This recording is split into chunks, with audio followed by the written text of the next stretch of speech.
네, 이제 2장의 네 번째 영상입니다. 오늘은 2차 방정식, 2차라는 뜻에서 quadratic이라고 합니다. quadratic equation이라고 하는데요. 여기에서는 아마 이 파트를 설명할 예정이고요. 이 파트가 길어서 한 두 개의 영상으로 한번 나누어서 설명을 드려보도록 하겠습니다. 우리 1차 방정식을 선형 방정식이라고 말한 것처럼 이제 비선형 방정식이겠죠. 2차 이상의 방정식을 의미하는 건데 2차 방정식만 한번 소개를 드려보고요. 그 2차 방정식을 어떻게 풀이하는지를 설명드릴 텐데 인수분해나 근해 공식을 사용하는 방법은 고등학교 때까지 다 배웠을 겁니다. 그 뒷부분의 내용도 재미있습니다. 한 두 개의 영상에 걸쳐서 연속해서 강의를 찍어보도록 하겠습니다. 그래서 2차 방정식은 차수가 2차니까 일반적인 형태는 이렇게 되겠죠. 여기 뒤에 있는 뭐 A, B, C는 상수 또는 실수, A는 0이 아님, 이건 당연한 조건이고요. 아까 말씀드린 것처럼 이렇게까지 근해 공식을 이용한 풀이 방법까지 그리고 그 뒷 방법 이렇게 나누어서 영상을 촬영해 보도록 하겠습니다. 뭐 좀 실제 문제는 각자 한번 읽어 보시고요.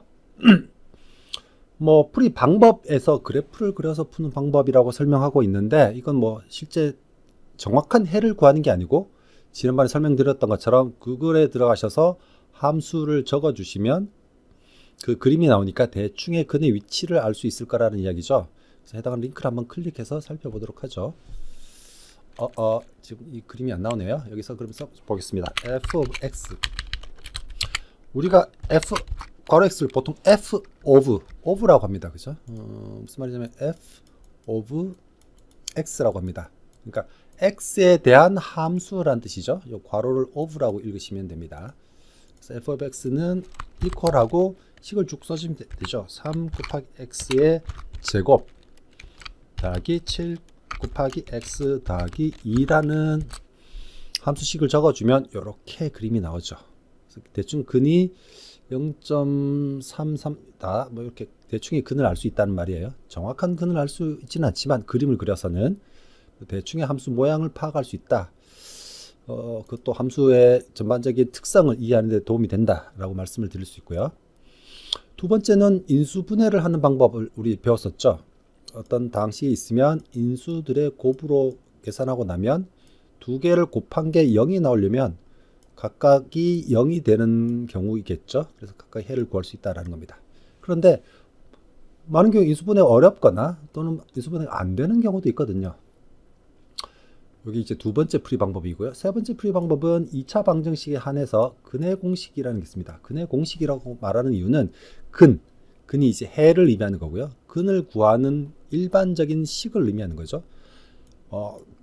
계속 외웠을 겁니다. 아직도 여러분들 머릿속에 맴돌고 있는 시기일 것 같은데 요 부분, 특히 루트 안에 있는 요 식을 우리가 판별식이라고 하죠. 판별식이란 말은 근이 어떤 특성이 있는지를 판별할 수 있는 식이라는 뜻입니다. 그래서 얘가 0보다 크면 2개 실근, 0이면 1개 중근, 0보다 작으면 허근이 있다. 뭐 이렇게 배웠었죠. 뭐 이런 걸 지금 꼭 딱히 강조할 필요는 없을 것 같습니다. 그런데 근해 공식이 문제가 있습니다. 이제 컴퓨터를 이용해서 풀 때 문제가 있는데 무슨 문제냐면 요 분자를 한번 보죠. 분자를 보면 마이너스 b와 루트 b제곱 마이너스 4ac를 더하거나 빼거나 하는 건데 이 두 개 1번이라고 하고 2번이라고 하면 이 두 개의 값이 유사한 경우에는 빼기가 되면 굉장히 값이 작은 값이 만들어지겠죠. 다시 말하면 마이너스 b라는 1번 항과 루트로 표현된 2번 항이 비슷할 경우에 뺄셈을 해보면 두 개의 값이 유사하니까 0이 굉장히 많은 어떤 식이 분자 값이 될 거라고요. 그렇게 되면 컴퓨터를 이용해서 풀 때는 컴퓨터가 사용할 수 있는 자릿수에 따라서 요 분모 값이 0에 가까워지는 경우가 발생해서 잘못된 해가 만들어질 수 있습니다. 이제 컴퓨터를 이용해서 풀 때를 말하는 건데요. 그래서 여기부터 설명을 천천히 읽어 보시면 제가 뒤에 이제 손으로 다 계산을 하고 있으니까요. 그렇게 나온 근이랑 우리가 익히 알고 있는 근의 공식을 이용해서 풀 때랑 근의 공식이 하나만 있는 게 아니거든요. 또 다른 형태의 근의 공식이 있습니다. 요런 근의 공식도 있어요. 그래서 또 다른 형태의 근의 공식을 이용해서 풀 때랑 값이 다른 결과가 나옵니다. 그래서 요 결과값과 앞에 있는 결과값이 달라요. 그래서 어떤 경우에는 어떤 식을 쓰면 된다라고 하는데 이 내용을 꼭 뭐 아실 필요는 없습니다. 뭐 하여튼 제가 자꾸 컴퓨터를 이용해서 문제를 푸는 경우를 상정하고 있으니까 근의 공식이 꼭 정확한 근을 나타내지 않을 경우도 있다. 왜? 부동소점은 무조건 근사치고 그 근사치의 표현은 컴퓨터가 표현할 수 있는 유효자리 숫자에 따라 달라질 수 있으니까 요 근의 공식에 대한 설명은 여기까지 각자 읽어보시면 될 것 같습니다. 그럼 오늘의 마지막으로 Generate and Test라는 방법을 설명드릴까 해요. 이 Generate and Test라는 방법은 다른 말로 굉장히 많이 부릅니다. 이제 AI에서 많이 칭하는 문제풀이 기법인데요. Generate and Test라고 하기도 하고 Trial and Error, Brute and Force, Exhaustive Search, 뭐 개선책 뭐 여러 가지 말이 나옵니다. 간단하고는 깬또라고 할 수 있죠. 이게 답일까? 뭐 이제 좋은 영어 좋은 표현은 아닌데 찍기, 네, 찍기라고 하면 되겠군요.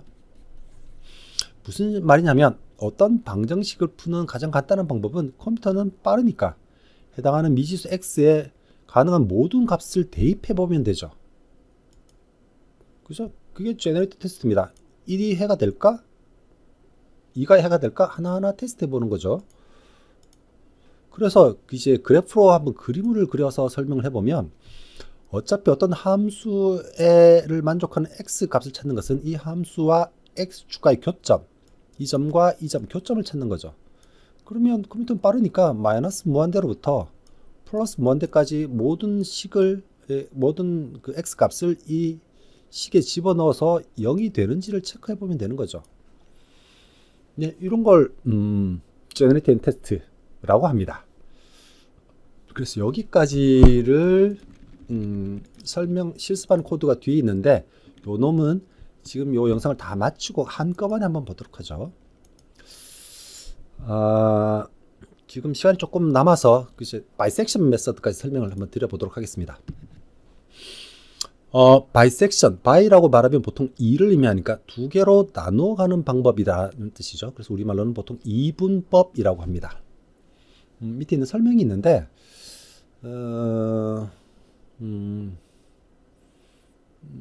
이 바이섹션 방법은 브래키팅 메서드라고 합니다. 우리말로는 폐구간법, 즉 구간이 정렬되어 있는 값이죠. 우리 코딩 컴퓨터 배우실 때 이진 검색, 바이너리 서치 알고리즘 배우셨을 거예요. 이분법이 이 바이너리 서치 알고리즘하고 뭐 똑같다고 보셔도 됩니다. 무슨 말이냐면 이런 어레이가 있을 때 이 어레이 중에서 30이라는 값이 있는지 없는지 보려면 만약에 이 어레이가 소팅되어 있으면 처음부터 하나씩 30인지 찾아보는 것보다 중간의 값이 가운데 값이 30하고 어떤지를 체크를 먼저 해보고 23은 30보다 작은데 그러면 해는 오른쪽 반으로 나누어져 있는 이 부분에 해가 있겠지라고 체크해 볼 수 있겠죠. 이렇게 한번 검색할 때마다 내 검색 대상이 반쪽 납니다. 2분 됩니다. 이런 방법을 이분법이라고 해요. 그래서 이분법으로 2차 방정식을 어떻게 풀 수 있는지를 한번 설명을 드려보겠습니다. 자, 이놈은 지금 2차 방정식은 아니긴 한데요. 3차 방정식이죠. 이걸 구글에 들어와서 그림을 그려보면 이렇게 나옵니다. 3차 방정식이어서 근데 이 3차 방정식은 근이 지금 하나만 있는 경우고요. 확대해 보면 3.7 정도가 근이라고 추정되네요. 그렇다면 이걸 이분법으로 하려면 어디서부터 어디까지 우리가 폐구간법이라고 했으니까 근이 존재할 수 있는 예상 지역을 설정한 후에 대충 0에서 10 사이에 해가 있다고 볼 수 있겠죠. 그걸 반씩씩 나누어서 계속 체크해 나가면 됩니다. 밑에 지금 뭐 알고리즘을 이렇게 쭉 설명하고 있는데 이걸 수도 코드로 먼저 설명을 해보면 이렇게 이렇게 설명을 한번 해보겠습니다. 폐구원법이니까 AB입니다. 예전에 심벌 설명드렸죠. 이렇게 브래킷으로 하면 A 이상 B 이하인 거죠. AB가 포함되는 겁니다. 그랬을 때 어떤 식이 이렇게 있다고 하면 여기가 A이고 여기가 B라면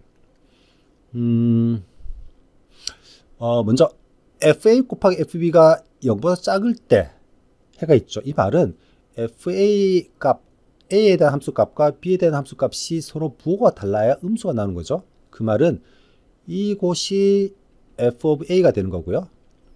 쭉 가서 이 위치가 f of b가 되는 거죠. 그래서 fa와 fb를 곱한 게 음수란 말은 이게 fa와 fb의 부호가 다르다는 겁니다. 그 말은 이 그래프가 x축을 지나친다는 말이죠. 한 번 이상. 그래서 a와 b의 평균 위치를 구합니다. 지금 여기를 c라고 하면 그러면 이렇게 C와 B 구간의 값들은 부호가 안 바뀌죠. 둘 다 양수니까. 그래서 다음 해는 A와 C 구간의 해가 있을 것이라 추정할 수 있습니다. 그래서 2번을 보면 FA와 FC가 0보다 작으면 그러면 그래프가 X축가 한 번 이상은 거친다는 거죠. 그러면 브래킷 AC를 세 구간으로 정하는 겁니다. 그래서 지금 이 이분법이라는 알고리즘은 혹시 그 자료 구조나 알고리즘을 배우셨으면 바이너리 서치하고 개념이 똑같은 방법이다 라고 생각하시면 됩니다. 바이너리 서치는 어레이 중에 어떤 값을 찾는 것이고 이 이분법은 함수의 해를 구한다. 그 응용 부분만 다른 거지 기본적인 원리는 똑같은 겁니다. 제가 조금 대충 설명드린 경향이 있어서 향후에 코드에서 설명할 때 조금 더 보완이 될 듯 합니다. 오늘 영상은 여기까지만 하고요. 제가 대충 10분 안팎으로 영상을 촬영할 예정이어서 다음 영상에서는 나머지 두 가지 방법, 한 방법이네요. 뉴튼 메서드 또는 뉴튼 앤 랍슨 메서드라는 걸 설명드리도록 하겠습니다. 이 내용은 꽤 재미있습니다. 뭐 미분이라는 이야기가 나와서 조금 이해하기 어려울 수도 있지만 이 부분을 잘 이해하시면 향후에 신경망의 학습 알고리즘도 유사해서 많이 도움이 되리라고 생각을 합니다. 오늘 영상은 여기서 마치겠습니다. 다음 영상에서 뵙죠. 안녕.